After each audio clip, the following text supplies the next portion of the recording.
nagaan keessan baay'atu akkam jirtu ani tajaajilaa keessan abdiidha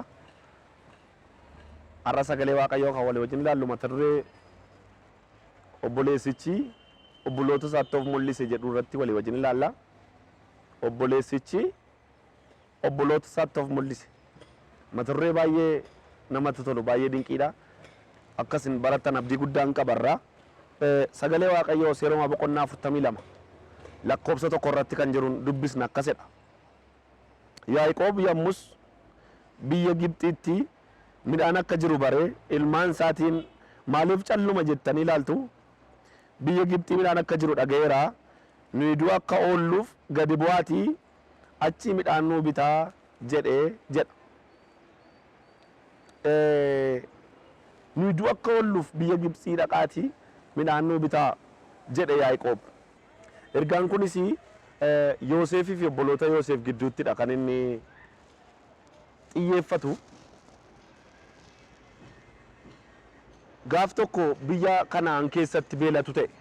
Biyya Kanaan biyyuma aannaniif damma baasu, biyyuma kakuu, biyyuma Waaqayyoo saba isaatiif qopheesse sanattitu beelli ta'e biyya Kanaan jiru Yaaqoob ijoollee isaa wajjin.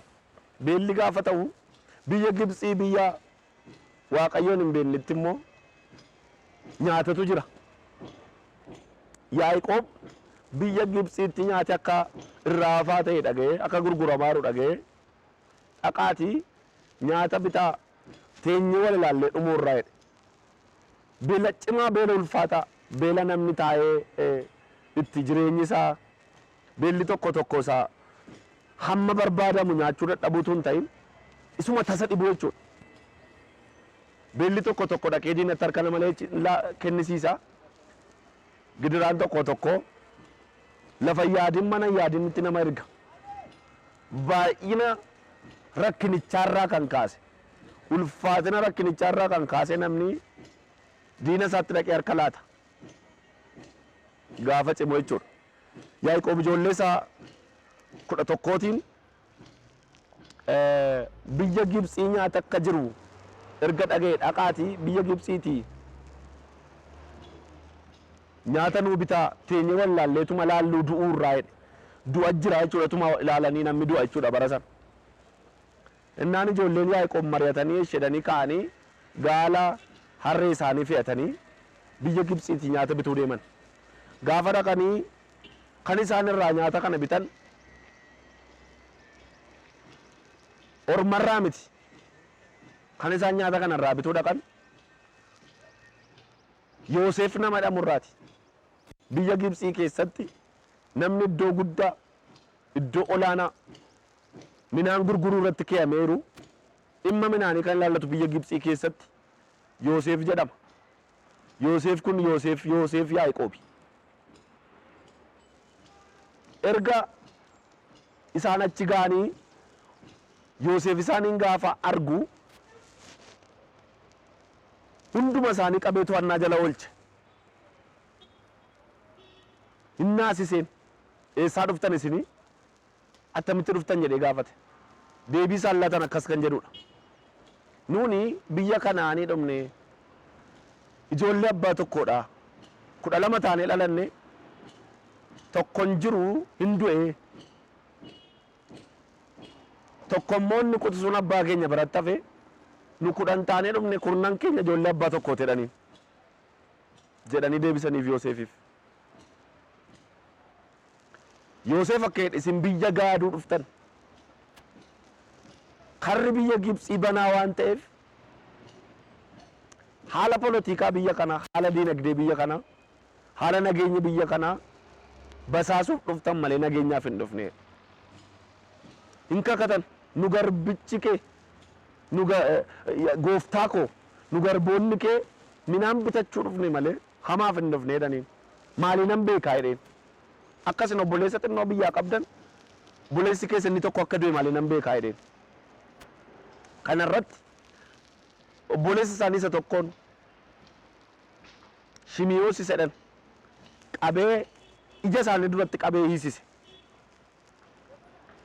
Isaan hundumaaf immoo midhaan akka adda adda isaaniitti tokkoon isaaniitiif midhaan safarsiiseef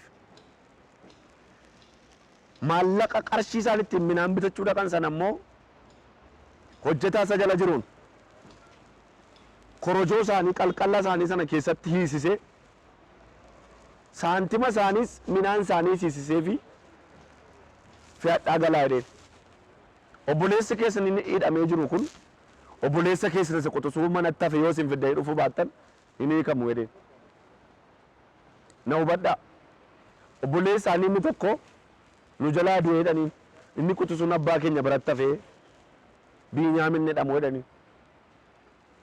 Ammas tokko qabee hidhameera. Sagaltu gara abbaatti deebi'aa jira jechuudha. Erga qodaa isaanii fe'atanii karaarra bu'anii erga biyya Gibxiitii ba'anii booddee lafa bulanitti lafa boqonnaa isaaniitti yeroo qodaa isaanii hiikkatanii isa tokkotu keessaa qodaa isaa hiikkatee ilaale. Gaafa qodaa isaa hiikkatee ilaalu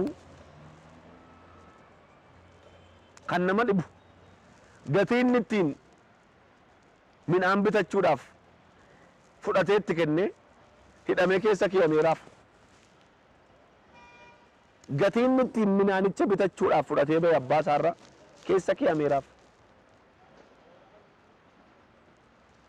Maaliif akkas godhe laata Yoosef? Hundi isaanii naan ammas biyyichi bakka hamaan irratti yaadu isaati jedhan. Nuu dhumate jedhan hinnaan sababi isaan naaniif isinitti hima. Tokko ijoolleen Israa'el ijoollee Yaaqoob hatanii hin beekan, hannaan hamatamanii hin beekan. Gootummaa, qulqullummaa, Waaqayyoof adda ba'u, qomoo Waaqayyoo, sanyii Waaqayyoodhaan beekamu malee hannaan beekamanii hin beekan.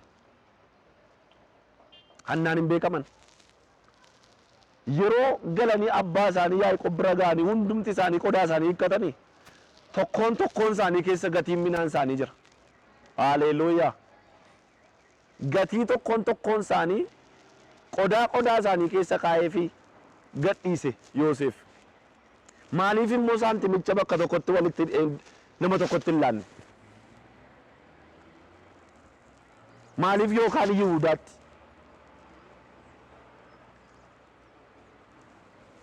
Tokkoon isaanii hirkaa gatii isaanii sana bakka tokkotti walitti hidhee maaliif hin laanne?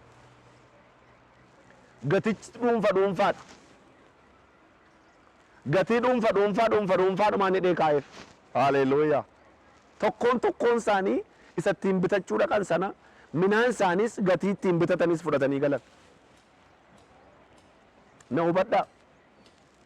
Gaafa mana ga'anii abbaa isaaniitti himan abbaan isaanii isaanis maatii guutummaa gaddi jiru tokko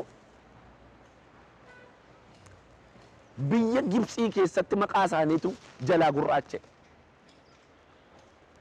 akka waan shawwadanii fudhatanii galaniitti ilaalama. Lammaffaan mucaan obbolaan isaanii tokko Shimiyoos nama jedhamu hidhameera.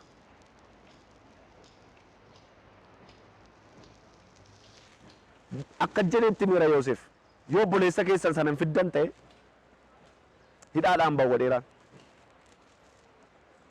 hin aaree hin baambane hin eekkame Yaaqoob. Maaliif itti himtan akka obboleessa kana qabu hin beektanii? Obboleessa keessa isa tokko bineensa nyaate wayyaa isaa dhiigatti booftanii fidde na boossiftan. Ammas abbaan keessan dulluma keessa bo'aa garaa lafa jala akka dhaqu barbaaddanii maaliif kana gootanii jedheen? Haleluuyaa. Maaliif kana gootan? Innaan akka jiran ijoolleen Yaaqoob. Isatu nu gaafate eessaa dhuftan maaliif dhuftan jennaan eenyummaa keenya guutummaa isaatti himne jedhanii deebisaniif. Abbaan isaanii hin gadde. Barri bara beelaati nyaati dhuman oolu ammas hin dhume nyaati. Nyaati isaan biyya Gibxii bitatan sun hin dhume. Gaafa dhumu lammaffaa akka jedhe Yaaqoob amma teenyee wal ilaaluu irra kaadha qaa biyya Gibxiitii minaan kana nuuf fidaa jedheen. Bara Waaqayyoo dugda namatti gatu, bara Waaqoo nama dhiisu. Diina bira wanti gaariin jira. Maaliif jedhanii of ilaaluun dhimma xuruudha. Waaqayyootti nama balleessuuf miti. Hiyyummaan gidiraan rakkinni tamma keessattu kun kan kee miti. Hinaafuu dandeessa, aaruu dandeessa. Isaaniif ta'e jallootaaf ta'e mijatee fiyatte. Utuu ati kakuu qabdu inni kakuu hin qabne sitti waa gurguruu danda'a. Yeroodhaaf irraa bitadhu. Borsitu gurgura. Haallammati keessattu eenyummaa kee boriin murteessu. Saba kakuu qabu. Qomoo Waaqayyoo, qomoo jaallatamaatu kooluu galtummaa biyya Gibxiitti nyaata barbaacha dhaqe. Ammas lammaffaa kaa dhaqaa teenyee laalleen dhumnu jedhee Yaaqoob. Akka jiran ijoollee Yaaqoob garuu wal duukaa. Abbaa deebinee dhaquudhaa fi Biiniyaam akka nu duukaa dhaquuf nu iyyame. Yoo kana achi fuula koon argitan nuun jedheera mootichi. jedhaniin abbaan isaanii dhiisuu fi beela kennuuf immoo mucaa tokkittii tafe kan haadha tokkorra dhalatan Biiniyaam duwwaa tafe tokko du'eera. Wal duukaa ijoollee namni kun dhumuurra jedhee bakka falan qabu Biiniyaamin fudhadhaa kaa'aa jedheen. Amma adda addaan akkuma silaa saantima qarshii haaraa ittiin midhaan bitatanii fi isa kanaan dura qodaa isaanii keessa keewwames qobaatti hidhatanii biyya Gibxiitti gadi bu'an. Biyya Gibxii gaafa deeman gaafa achi ga'an akka isaan biyya Gibxii ga'an gaafa bare Yoosef hojjetaa isaaf abboomamu tokkoon fuudhaatii mana kootti geessaa nyaachisa godhaaf jedheen. Gaafa hojjetaa Yoosef dhaqee kottaa mootiin ammaa mana deemaa isiniin jedheera kottaa na duukaa bu'aa gaafanne dhuni hobbaa keenyaa nu ajjeesuuf jedha. Nu ajjeesuuf jedhadhani naan mootii koo jedhan hojjetaa Yoosefin nuuni sinis gooftaa keessi yakkineerra maaloo balleessaa keenyaaf nutti araaramaa jedhan. Maanni maal gootan jedhe hojjetaa Yoosef. Kunoo saantima isa yeroo darbee finnee dhufne irraa jedhanii. Maanni saantimni kun isa yeroo darbetti midhaan binnee qalqala keenya keessa nuu keessan sana maaloon balleessine tun beekin fudhannee gallee nuu dhiisaa jedhan. Baay'ee kan na dhibe hojjetaa Yoosef kan inni dubbatedha. Waaqayyo faara tolaan isin ilaaleera. Haaleluuyaa. Gaarummaan isinitti agarsiifameera. Isaaf hin yaadda'inaa jedheen. Gatii kaffalameef irra deebi'anii kaffaluuf ka'u. Yoosef beekaa tokkoon isaaniitiif saantima isaanii qalqala isaaniitti dheegadhiise. Isaan garuu haaraa kaffaluuf gaticha baatanii dhufu. Asumaan hawwaa jedha. Yoo amante gatiin keessan kaffalameera. Gatiin kee dhoksaatti kaffalame miti mul'inatti kaffalame. Isa mul'inatti kaffalame kaffaluudhaaf hin yaalinaa. Isa kaffalamee gatichi sirraa baafame sana isa obboleessi keessan gatii keessan kaffale sana nan kaffalattanii yaaluudhaaf warri yaaltan